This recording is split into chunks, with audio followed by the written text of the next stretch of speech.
Welcome to the School of Laughs podcast, brought to you by schooloflaughs.com. Whether you're an aspiring comedian, a part-time pro, or a speaker who wants to become funnier, this is the podcast for you. We'll break down tools, tips, and techniques to help you get bigger, better, and more bookable. And now, here's the show.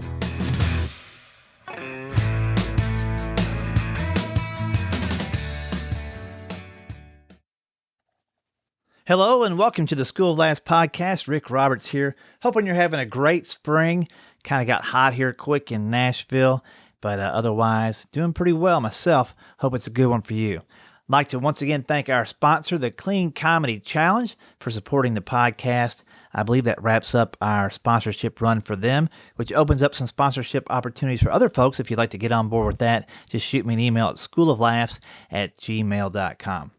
Hey, a lot of things coming up for me in the next couple of weeks. Before we get in the episode, I just kind of want to share them with you in case you happen to be in the Nashville area.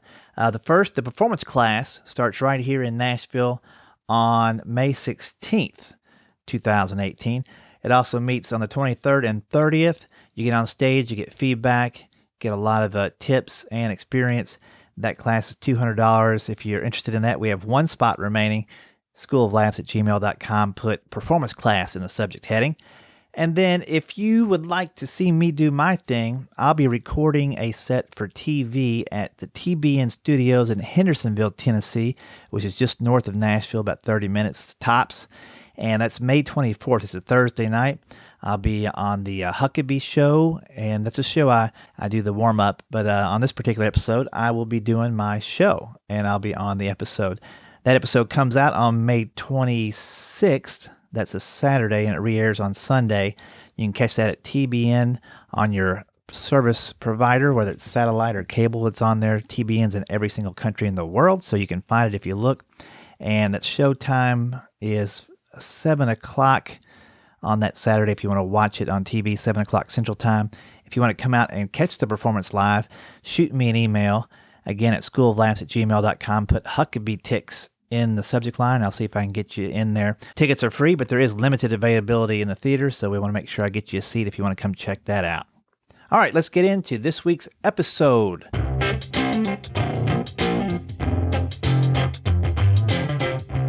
All right, guys, today it's just you and me. We going to talk today about getting things kind of lined up, getting things corrected before they get too crazy. And the theme for this podcast is weed and feed. That's right. It's springtime here in Nashville, Tennessee. We went from really wet to 90 degrees. There was not much of a spring in between. It was like, boom, there it is. And my yard was caught off guard by far. I laid down a little bit of grass seed earlier, maybe a month or two ago when it was really rainy, and got that seeded in pretty good. But man, as soon as it got hot, the weeds were popping up all over the place, dandelions, a lot of clover. I don't mind clover as much, but it's still a weed, and it kind of gets in there, really takes root and keeps your grass from growing. Had a lot of chickweed and different things in the backyard, and again, wasn't looking too good. So I applied this stuff called weed and feed. And what it does, basically, it's got two main chemicals in there. One attaches itself to the leaves of the weeds and poisons it down to the root. So you kind of leave it on there. You apply it when it's still wet, and that way it kind of sticks to it. It's kind of a powdery thing. And then over the course of a week or two, it gets all the way down into the roots and kills that sucker. And can leave a little blank spot in your yard if you have a lot of weeds concentrated in one area. And that's what it did in mine. And then the other part is the fertilizer, which, hey, I don't know how it can tell what part's the fertilizer and what part's the weed killer and how it lands on the right spot, but it does. The fertilizer doesn't fertilize the weeds. It only fertilizes your grass, and multiple types of grasses even, not just the regular bluegrass that we have here, or fescue, but even the centipede grass or zoysia or whatever they call the other stuff. But anyway, it feeds that and helps those roots get deeper, stronger, and the blades of grass, of course, represent that on the top side. And so when I was weeding and feeding, and I know, if you're in Colorado, that probably means a whole different thing. Probably means, you're heading off to get munchies after you do the first part. But anyway, as I was weeding and feeding, I started thinking, you should do this to your show. You should do this to your act. You should do this to your business at least twice a year, as they recommend with taking care of your yard. In the fall, I'll do the same thing again, and after that, hopefully my grass will be growing pretty strong next year, and I'll just, spot weed it with a spray instead of putting the chemicals out across the whole 9 yards. But what is in your show that's a weed that's crowding the grass, the good stuff, out?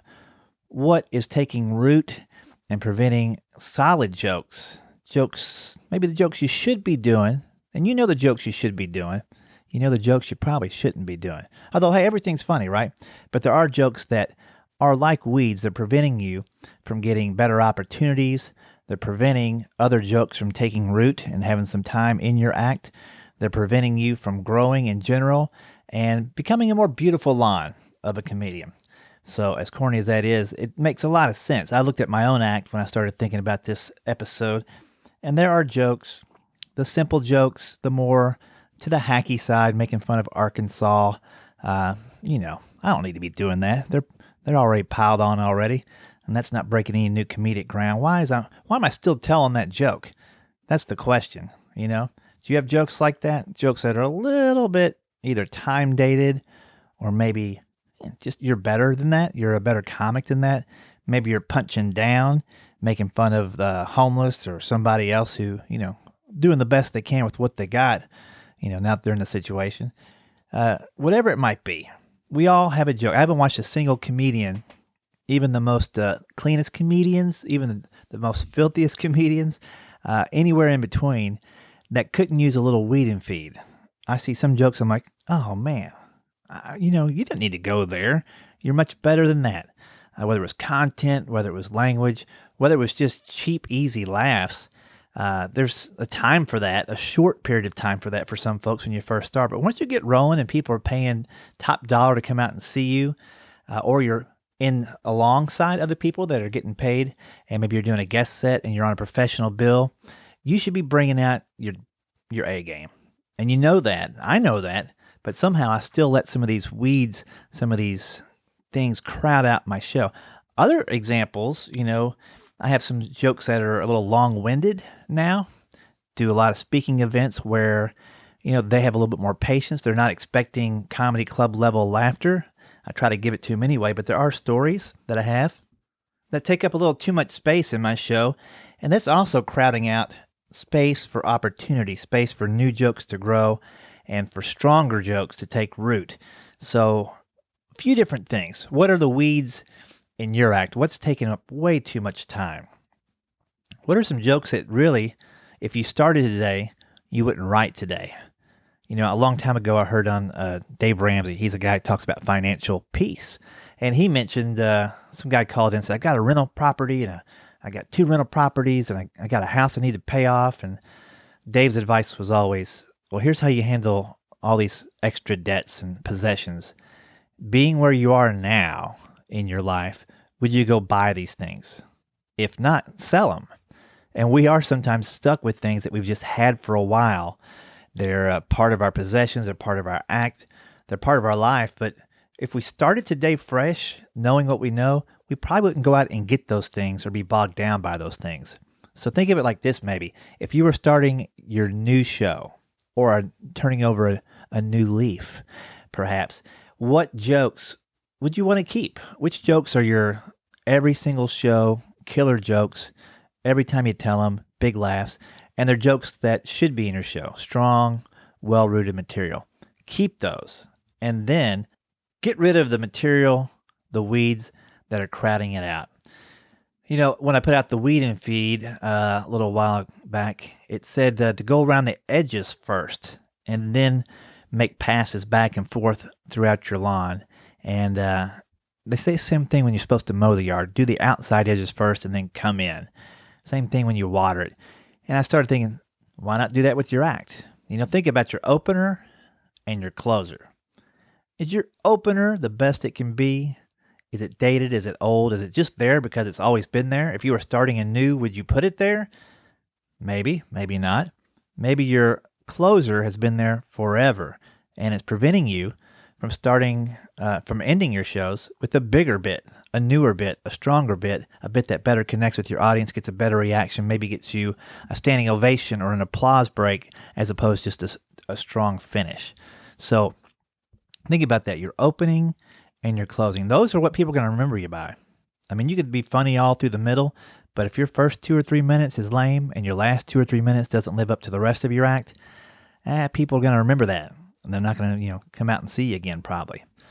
The other thing I noticed when I was weeding and feeding 2 weeks after the fact now is that my brown patches where I've killed the weeds off are pretty big. I had a lot of weeds in the yard, and I want to plant some new grass seed on that, but according to the directions, I can't plant it right away because the 2 chemicals in the yard, the fertilizer and then the weed killer, aren't going to be the best to help the new grass grow. You would think the fertilizer would be able to get in there and do some work with the new seeds, but it says, you probably ought to wait 3 or 4 months. That's the whole summer right here. So I'm gonna experiment with that and see if maybe the grass does take, as long as I keep it wet and keep it watered and give it some sun. But who knows? What I know with my act, though, is those big brown spots that are left after I pulled those jokes out of my show. I can go in there and start working that right away.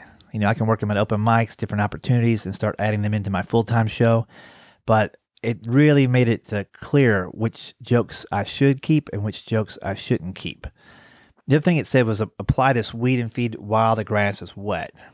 And I think I want to transfer that thought to sit down after a recent show, right after, and get your set list out and go back and go, is this one, even when I did it tonight, was I excited to tell this joke, or did I just tell it because it's in there and it kind of works? Look through your set while it's still fresh in your mind and see if it's something you should keep, see if it's something you should drop out and get rid of. And I think you know which jokes I'm talking about, even without having to get your set list out. You probably know a few you're telling that just don't even need to be there anymore. Not that they're embarrassing, but you're just better. And so what you need to do is go out there and start reseeding and feeding and weeding your act. I also think this applies to your business. I look every year, at the end of the year, I look at all my gigs. I put them in categories. Were they at clubs, corporate, church, fundraiser, whatever it might be? What did they pay? What were possibilities that could grow from those events? Sometimes I'll do an event for free for a company or a corporate event if there's a benefit to me by doing that. And sometimes I do it just out of my heart, honestly. But other times I'm trying to develop a new speech, a new act, new jokes, new material, new songs, or maybe I need to get a video, or I might need to get some recommendations, referrals. All those things are collateral you can swap out when you do a show for less than your normal fee if you have a set fee. But anyway, I look at the end of the year and I see what generated the best return, and I trace that back to where those leads came from, and then I really go after those the next year.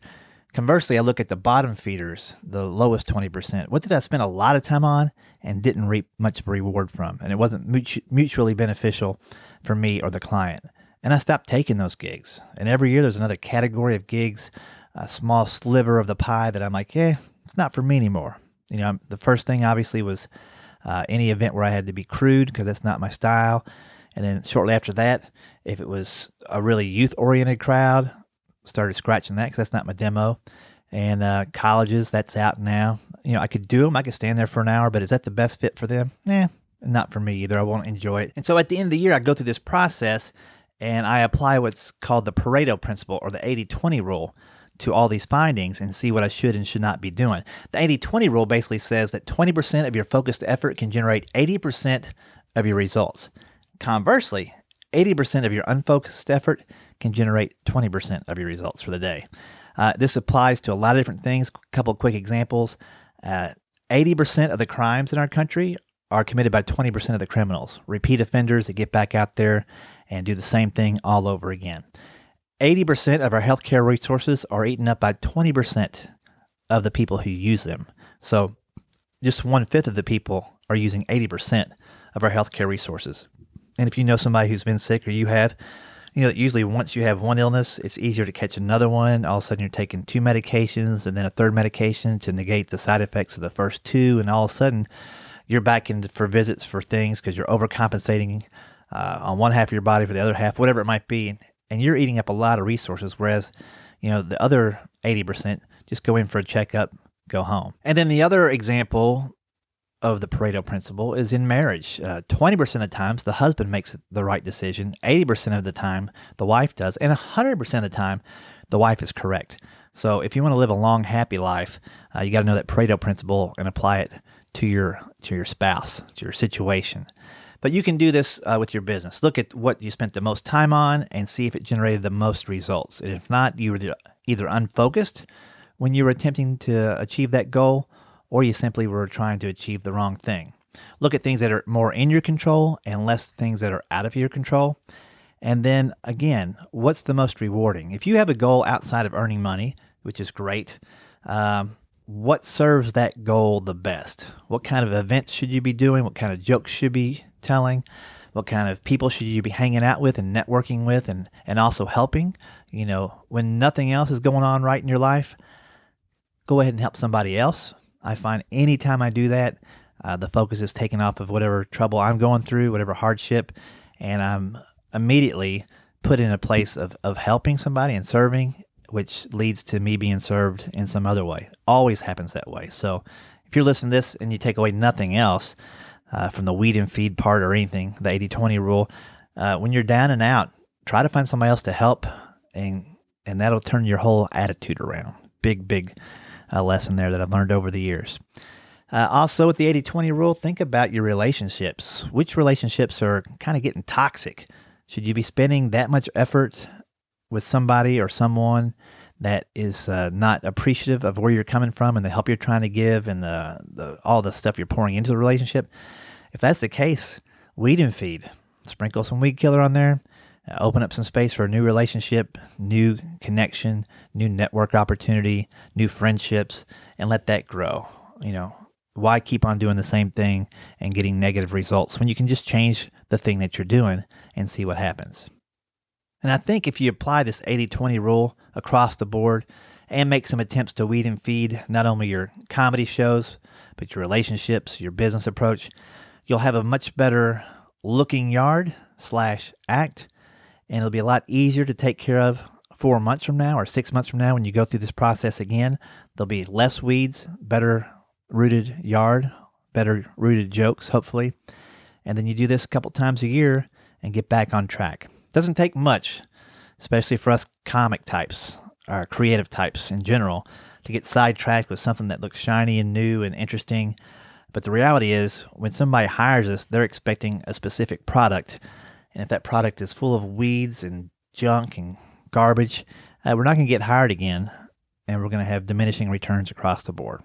So that's the thoughts for this week. A little shorter than normal. I've got a lot on my plate. To be honest with you, I'm trying to get a couple of things knocked out here before June. But I did think it was time to go through this, and I think it's worthwhile. You can go to schooloflaughs.com and check out free resources. Click that link. You'll see a variety of helpful tips like this, different things you can do to help your business out. And those are free for downloading. You don't have to join the email list. If you would like to join the email list and be notified every month on the 1st and 15th when a new episode comes out, just go to schooloflaughs.com and you'll see a little box that you can check for the insider tip sheet. That'll automatically sign you up for the newsletter. And then if you like a lot of this kind of stuff and you're like, man, I need to do something like this every single week, then you can join Club 52, which is a weekly email that you get that gives you specific steps you can take to make your career bigger, better, and make you more bookable. You can check that out online as well at schooloflaughs.com. Check the Club 52 link, read all about it, and if you'd like to get involved, it can be for as little as $7 a month is the entry fee.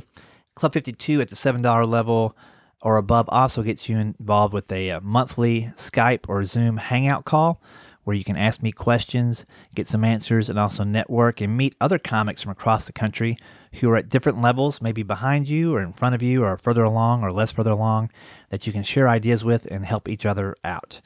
And the next Zoom Hangout will be coming out soon. If you're on the Club 52 list, you'll get an email about that, and you'll be able to join in, get your questions answered and have a little fun. Hey, that's it for today. You guys have fun. If you're in Nashville, come out and see me May 24th. It's a Thursday at TBN Studios in Hendersonville. You can join the performance class starting May 16th. Also runs on the 23rd and 30th, a 3-part class. And this Christian Comedy Association conference happening June 3rd through the 5th in Nashville. You can check out christiancomedyassociation.com for details on that. Shoot me an email on any of those things, schooloflaughs@gmail.com, and I'll get back to you with more information. Thanks a lot. Enjoy your spring. Stay safe out there and stay funny. Hey, I'm going to pop in here just for a second and let's acknowledge our sponsor, the Clean Comedy Challenge. Are you a comic who wants to take your comedy to the next level? Sometimes you need a little help, and that's where the Clean Comedy Challenge comes into play. This is Leslie Norris Townsend, and I'm the creator and producer of this challenging event. This year we have 3 different locations, each with a cash prize. 2 of the 3 are full-blown 3-day events with seminars, critiques, and performances in a real comedy club. Past attendees include Johnny W., Charlene May, Andy Bedango, Marty Simpson, and Mike Paramar, all who are now full-time comedians. So, if you're ready to take advice from the pros and perform in a real comedy club, go to cleancomedychallenge.com. It's not where you start, it's where you finish. And don't forget to mention Rick Roberts' School of Laughs so I know where you came from. Thanks for listening to the School of Laughs podcast. If you'd like to hear more School of Laughs podcasts, you can find them on iTunes and Stitcher.com. And don't forget to subscribe and leave a review. For information on upcoming live and online classes, visit schooloflaughs.com.